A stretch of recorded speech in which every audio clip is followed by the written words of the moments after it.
I'm going live to talk about the scandal of the Starmer administration interfering in the prosecution of two Britons for spying allegedly for China.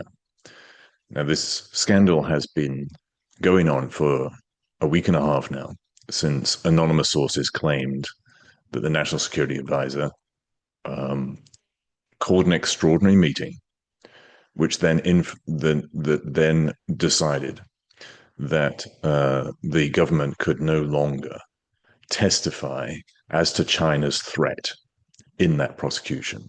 And a few days later, the Crown Prosecution Service uh, dropped the case. Now, today, this is Wednesday, October 15th, that Keir Starmer has told the Commons that he or his government can release the witness statements that the Deputy National Security Advisor, Matthew Collins, was going to, that Collins had already shared with the Crown Prosecution Service in order to testify as to China's threat. Uh, just as recently as yesterday, the government had said it would not release those statements because the Crown Prosecution Service uh, objected. Yesterday, the Crown Prosecution Service stated it had no objections. It never had any objections. Today, Starmer told the Commons, well, since the Crown Prosecution Service no longer has any objections, the government will release these statements. But Starmer expects that these statements will still prove his claim that the current government, cannot testify as to China's threat, given that the previous government, that is Rishi Sunak's government or administration, I should say, had decided that China is not a threat. In fact, let's get into this. That's not true. But the claim is that the uh, the statements will go with a particular interpretation of China's status in its relationship with Britain. So I stacked on this scandal today, and I want to make clear that there are 7 unanswered questions that I do not think the rest of the media is really getting to in sufficient detail. One of the reasons is that the Conservative government is leading this attack on the administration's claims, and I think most of the mainstream media is not willing to be seen to be siding with the Conservative Party on this. Having said that, the Liberal Democrats have come out very strongly demanding an inquiry. That was their demand today. And one explanation for that is that the Liberal Democrats now see themselves as the effective opposition in Parliament. Certainly, it is the strongest leftist opposition in Parliament. Given the decline in the Conservative Party, it is effectively looking forward to being the second party, certainly the second leftist party after the Labour Party, if not the second party, if Reform and other parties steal enough Labour voters that Labour slips into third or fourth.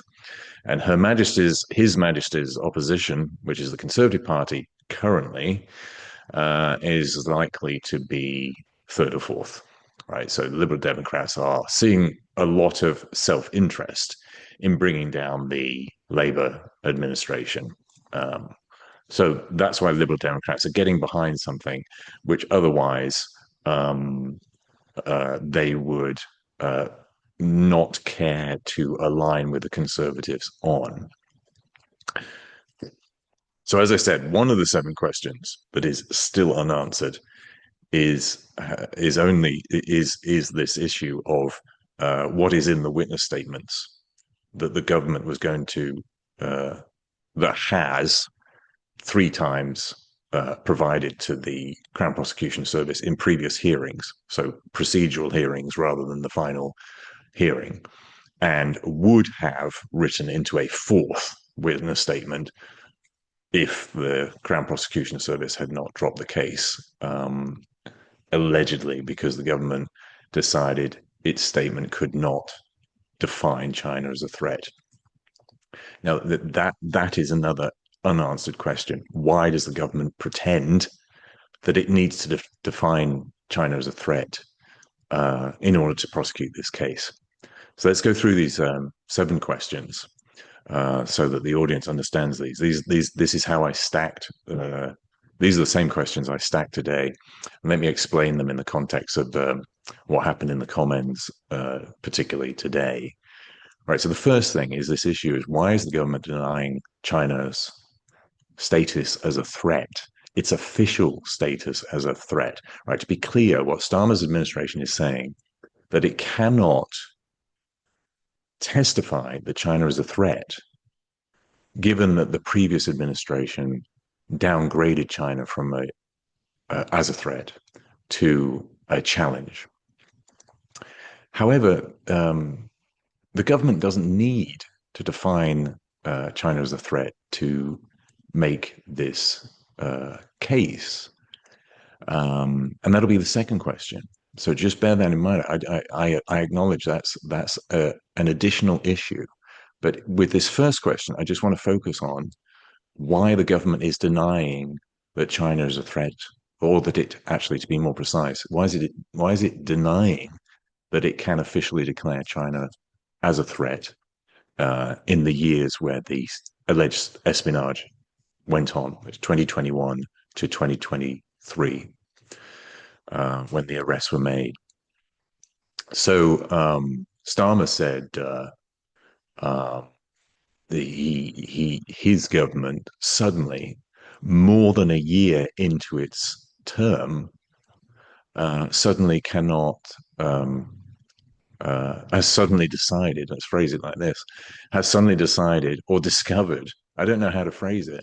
So bizarrely, this is why it's so incredible. The administration has suddenly discovered that it cannot define China as a threat. Well, why didn't it discover that when it took office in July 2024, more than a year ago? But in fact, the claim is false. It can officially describe China as a threat, given official statements from 2021 to 2023. The Integrated Review of Defense and Security in 2021 said China is the biggest state-based threat to the UK's economic security. Now, you had a new prime minister, 2 prime ministers intervening between Boris Johnson in 2021, who oversaw that particular review, and Keir Starmer coming in 2024. One of them was Liz Truss, who publicly declared China as a threat. Rishi Sunak was the next. He also publicly described China as a threat. Those are the premiers at the time, so their highest authority in government to decide whether China was a threat. What Starmer is referring to as a downgrade of threat to challenge is that the review of defense and security under Sunak's administration described China as an epoch-defining challenge, not as a threat.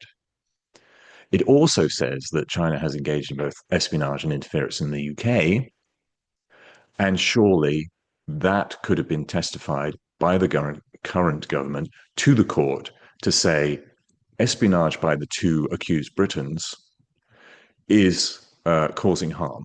It could have caused harm. It was causing harm, given that the official position at the time was that China was engaged in both espionage and interference in the UK. Take that. Now the issue is, as I've stacked 3 times, this is what happened. Starmer's administration is the real administration that downgraded from threat. As recently as July this year, its foreign secretary told Parliament that China is a threat. He used that word. Yet somehow in late August, the Starmer administration completed a review of national security, which, don't forget, took more than a year. Why did it take more than a year? it did not justify the length of time, given that the previous reviews had been much more recent, within a year, typically, or 2 years. Boris Johnson's review, by the way, had waited many, many years, and Cameron's review had waited more than a decade. David Cameron's review. So those took a long time because they had more to catch up with. There was no reason for Starmer's review to take more than a year. And it was that review that downgraded China to geostrategic challenge. Downgraded it did not challenge the previous coding, the previous administration's coding. It just changed the wording, the adjective, right? So from epoch making challenge to geostrategic challenge. So it is bizarre for Starmer to say the Sunak administration was wrong to downgrade threat to challenge when his own administration, having referred to China as a threat just in July, then confirms that China is just a challenge. Right. It is starting to look ridiculous. In any case, this is the more important point legally. Starmer doesn't need to rely on any of those integrated reviews as the authority on whether China is a threat. There are other estimates he could have used, or his administration could have used, in which China is routinely defined as a threat. Anonymous sources have confirmed to me that MI5 has been using that word this year, the same as it was using that word back through 2021 and 2023, MI5 being the primary counterintelligence agency inside Britain. So it just doesn't make sense, right? I'll just mention, even though this is even more bizarre, right? The security minister on Monday of this week denied again to the House of Commons that the government could have testified as to China's threat in 2023, 2022, 2021, before he added, quote, "We fully recognize that China poses a series of threats to UK national security." This is splitting hairs. I'm sorry, splitting hairs in time, pretending that you can declare a threat now, but it's also a challenge. And even if you declare a threat now, it doesn't count back to when the accused allegedly spied. This is a nonsensical semantic device to escape holding China's spies to account at a time when Britain is trying to reset the economic relationship with China and attract Chinese investment, right? So that's the first question, which is still unanswered, despite Keir Starmer's attempts to dance around it in the Commons today. Second question, unanswered. Why is the government even claiming that it needs to prove a threat, right? This is a separate question. The first question was, why is it claiming it cannot prove a threat, given all the official statements that China was a threat then and is a threat now? The second question is, why hold yourself to that standard anyway?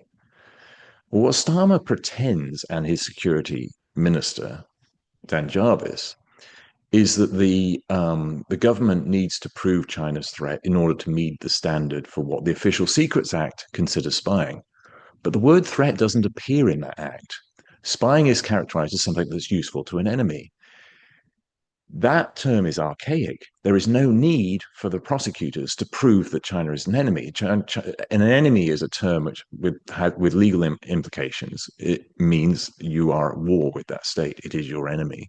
You do not need to prove that that the state is an enemy, given the intent of the act itself and also case law following from prosecution of the act. So the act just demands that proof, it demands some proof of, quote, purpose prejudicial to the safety or interests of the state. So that purpose being the alleged spy's purpose, and then the purpose of the receiver, the foreign state receiver of this information, they would prejudice the safety or interests of Britain.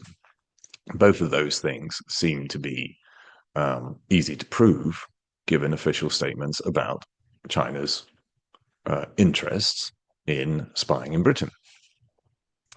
And the case law confirms this approach, right? Because the Crown Prosecution Service prosecuted 6 Romanians as recently as May this year for spying for Russia in this case. And they proved to the court that their purpose was prejudicial to the safety or interests of the state. And the person who testified on behalf of the government was Matthew Collins. This was in May, who somehow was unable or withdrew their promise to prosecute in this case, the case in question, as scheduled in October of this year. So, third unanswered question: why is the government claiming that it has only one witness to send to court, namely Matthew Collins, the Deputy National Security Advisor? Matthew Collins, could have gone to court in October in the trial of Cash and Berry and said exactly what it said in May in the trial of the 6 Romanians. What he testified to the court was that the espionage by the Romanians was prejudicial to the safety of interests of the UK. He could have done the same thing. What has changed apart from this bizarre claim that suddenly China is no longer a threat officially? This is the more important point. Collins isn't even a necessary witness. What I mean by that is the government does not need Collins in particular. He is not the sole official who can testify as to whether China is a threat or not. The government could have tasked, by my estimation, dozens of senior public servants from MO5, the Foreign Office, Home Office, from Collins's own national security team, who could have testified the same thing, right? But the way that Starmer administration is framing this is that Collins had the sole responsibility whether to testify or not, and had sole discretion about whether to testify or not. Imagine, this is not a plausible scenario, imagine Collins got cold feet and the government genuinely wanted to prosecute this case as it claims. Then the government could assign somebody else. It's just a ridiculous argument that Collins is the only, as if Collins is the only witness you can send to court. So, number 4, where are the witness statements? Right. So this is the question that is sort of answered by Starmer in Commons today. Right. Previously, the government has said it would not release the 3 witness statements that Collins had already provided in this case for preliminary hearings, going back to December 2023 under the previous administration. This doesn't make any sense because the government surely wants to prove that China has not officially been rated as a threat since 2023. But the Starmer administration said it would not release these statements because the Crown Prosecution Service objects. Yesterday, Tuesday, the Crown Prosecution said officially it does not object. So Wednesday, Starmer comes in breezily to Commons to say, given that CPS has no objection, now we will release the statements. But the question remains, this is the question, why delay releasing these statements? If the Crown Prosecution Service did not object, why not release them to prove your point? Now, there are concerns, legitimate concerns, that such a statement could contain sensitive information, not just sensitive information about the case, but also about government policymaking. But you can redact those in order to prove that you didn't think China is a threat. The government did not think China was a threat since 2023. But a better way to do this, which I've stacked about, but I don't see anybody else offering this way, to prove the government's case. The government could have just sent these statements to a parliamentary committee, such as the Intelligence and Security Committee, and said, I don't want you to release the sensitive information, but please corroborate us when we say that these statements prove that officially China is not a threat, and therefore we can't prosecute the case. Okay. Question 5. Unanswered question number 5. Where is the correspondence between the National Security Advisor, Jonathan Powell, and his deputy, Matthew Collins, that proves that Collins withdrew his or changed his decision to testify in this case? I suspect, because the correspondence would implicate Jonathan Powell in Collins's withdrawal of commitment to testify in September. We are supposed to believe, bizarrely, that Jonathan Powell, the National Security Advisor, was not privy to Collins's decision to withdraw testimony and was not involved. So the National Security Advisor was not involved in his deputy's decision, which the government claims is the sole reason these alleged spies could not be prosecuted, even though the government claims it desperately wanted to prosecute these spies. Let's see the correspondence. And this is something I don't see the mainstream media calling for, right? We need to see that correspondence to expose what I believe to be another lie from the Starmer administration, to expose its claim that Jonathan Powell was not implicated. Again, there may be concerns about sensitive information, not just about the case, but about policy making. That can be redacted, or it can be passed through a committee to confirm corroborate the administration's claim about the case. 6th unanswered question. How are we supposed to believe that ministers would be uninvolved in a decision like this? Are we supposed to believe that Collins took this decision to scupper a very high-profile espionage case on his own without mentioning it to ministers and saying, this is going to have political ramifications, I think you should know? Even if Collins isn't saying, I would like you to approve my decision, I just want you to know. How can ministers not be involved? It doesn't smell right.